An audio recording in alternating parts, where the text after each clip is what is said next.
Hi everybody, it's Lace, and it is day one of release 48.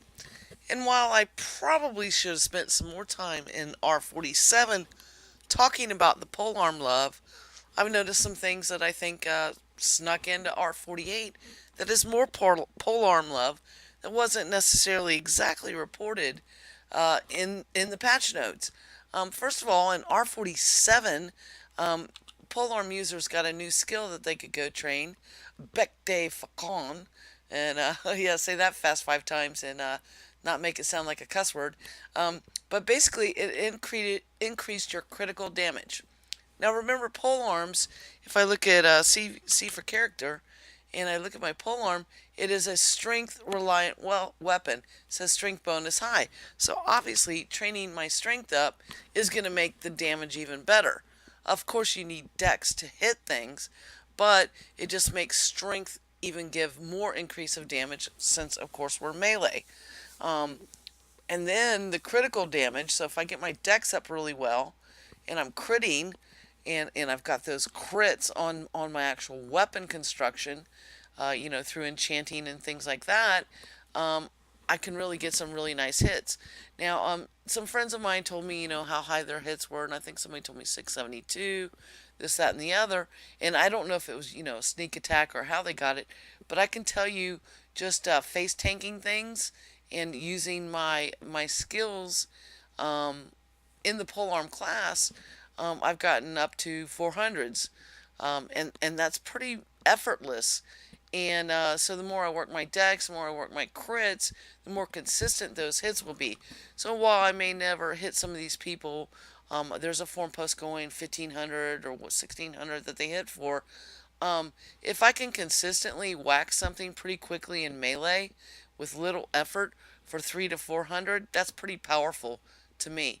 Um, even bow users won't use an auto attack. I keep my auto attack on for melee, and I've seen those crit for damn near 100, and that's just auto attack.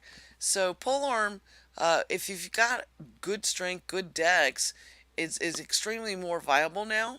Um, and the second thing I wanted to talk about was something that just came up in Noble's chat. Is somebody didn't realize you could use a spear, which is a one-handed polearm, and a shield, so you can take even more defensive.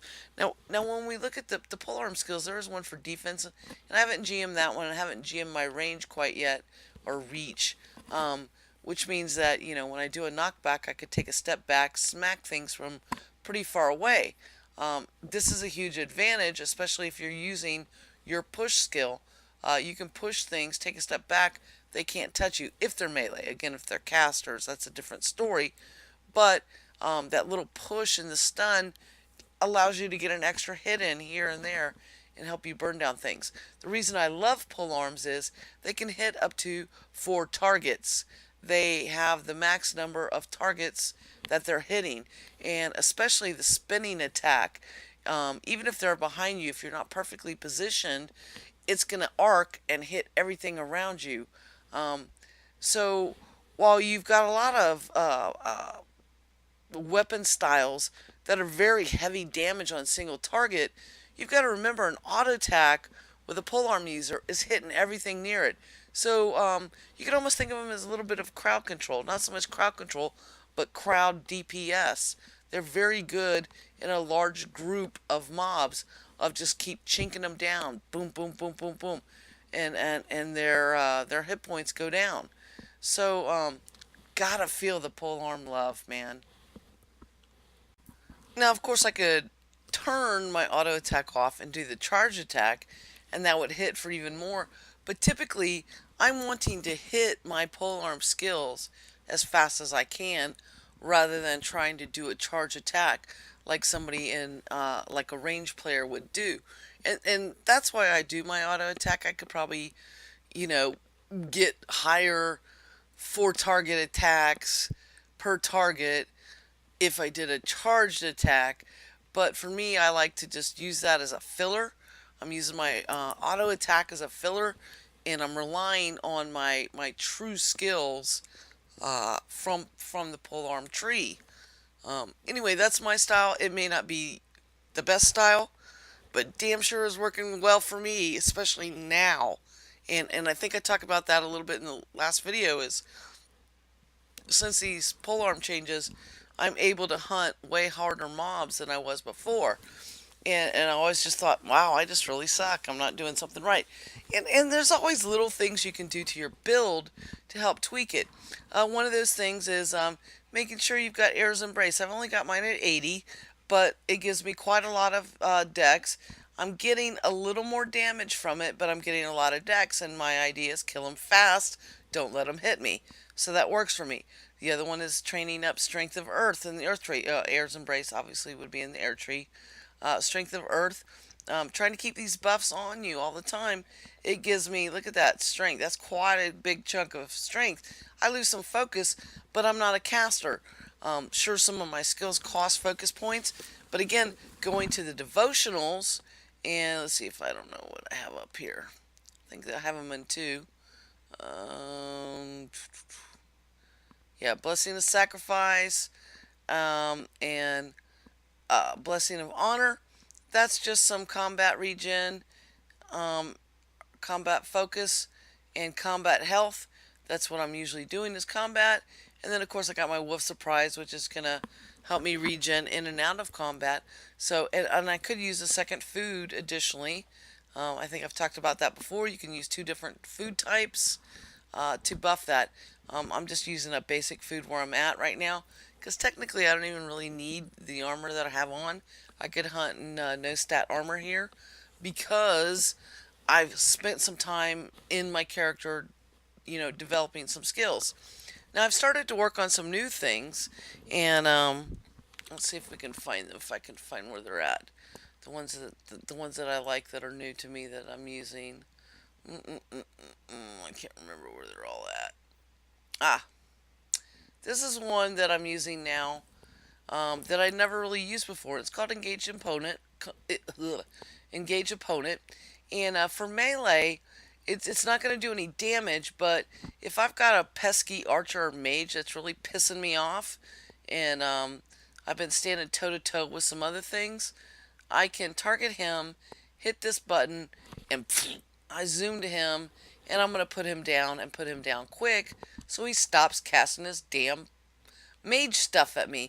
Or the archer that's behind me, I can turn around, zoom to him, take him out, and then reset myself and reset my position for the guys that are melee for me, or even then extend and go to the next thing. Now I don't have this this particular skill on my bar as a static to where I can do it at any time. I just kind of let it randomly come up with my dex and with my regular polearm skills to where I can just take advantage of it here and there. Most of the time I'm trying to burn things down pretty quickly and not use that. Let me see, there's another one that I'm enjoying a little bit. I'm trying to remember where it's at. We might have to pause till I find it. Yeah, let me pause and find it, and then I'll show you that one that I'm liking a lot lately. Okay, here it is. So I'm using chain, which they did increase the fizzles on stuff. So I'm having a little issue on a couple of little.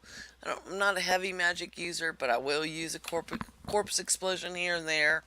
I will use a couple little small ones, and of course I use my life tree. But this is the one that I'm loving on a lot right now is Inner Strength. Again, I just put it into my regular random pop-up deck rotation. And again, it just gives me a little strength buff just to whack them a little bit harder. So I'm really digging that skill. And these are just two new ones that I wasn't using before. Just because, I just really didn't feel the need to. Because I just wasn't doing enough damage to be able to compete with the big boys. But now I'm doing more damage. Now I'm trying to tweak my build in a little bit better because I already now know I'm more survivable because I can put out more DPS. So now I'm starting to kind of refine it. I'm sure there's other ones, and if you guys want to, post comments of some other things for me to look at, I'm sure there's other ones that I probably have in there that I'm not going over, but I'm just kind of trying to highlight some things that I'm doing where I've seen my survivability, my DPS, and my character just kind of really grow super fast in the last month. And I'm very, very happy about it. And I just kind of wanted to share that with you. Again, not the best way, but I'm just showing you some things that I'm picking up and trying to pass that knowledge on to you. In addition, in R48, something I didn't notice, maybe it was in a polish thing or something, but there's some new armor on the ebon guys here in the spectral foothills. So give me a minute to finish up the mines, and I'll shoot that. I just want to show you, I don't know that they'll drop this gear, but wow, it looks pretty cool on them when I see them hunting. So I think there's a good chance it'll drop, but we'll see. So I'm coming out of the mines, and this is technically only a tier 4 adventure level. The foot, damn, I got the hiccups. The spectral foothills, and what I wanted to show you was the new look that I'm seeing on the ebon folks down here. Like this wizard. Let's see. It's hard to see him when he's casting, and now he's dead. But see the little red cloak right there? Pretty cool. I don't know if we can get that cloak or get a pattern, or if they're dropping weapons. Again, I'm just trying to show you guys this. Let me just make sure I don't die horribly.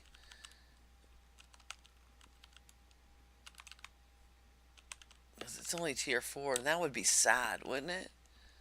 Not that it can't happen. Sometimes people start talking to me and I don't pay attention.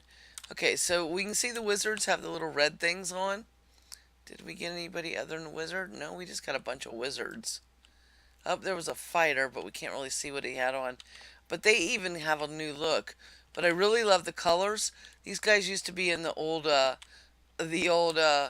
homeless, homeless brown rags that every bandit in the game had, and now they've actually got a little color going on, and I just kind of want to show that. Let's see. I think there's a little camp down here, but you know I can't stop and not skin something, so bear with me, and I gotta chop this tree down because I cannot pass a resource node without doing it. Let's see if we can get. I just really want to get a visual of these new outfits here, because it was something that struck me, and I'm pretty sure it wasn't there in R47, because I was pretty sure that was there. There is an entrance. I thought there was a little camp down here. Okay, so there's an archer. Yeah, see, so the archer even has better clothes now. He's not in homeless rags anymore. Good for you, dude. Got some clothes. Got a mage up here trying to wreck my day.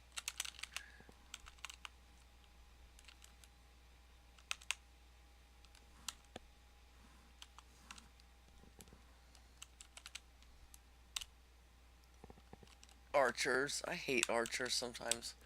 At least as melee, because you gotta chase them down and beat their ass. Tell them why they should have run home to mama.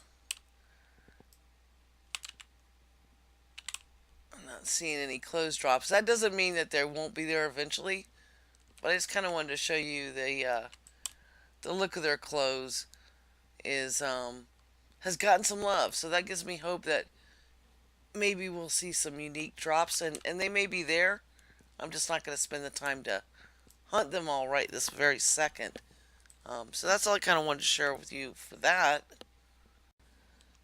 So coming full circle, that's pretty much it. It was just a little short video saying I'm loving the polearms. I love that I can push them, stun them, and the stun seems to be working for Obscura that was not. Not sure if I mentioned that. But anyway, take care everybody. Happy hunting, and be safe.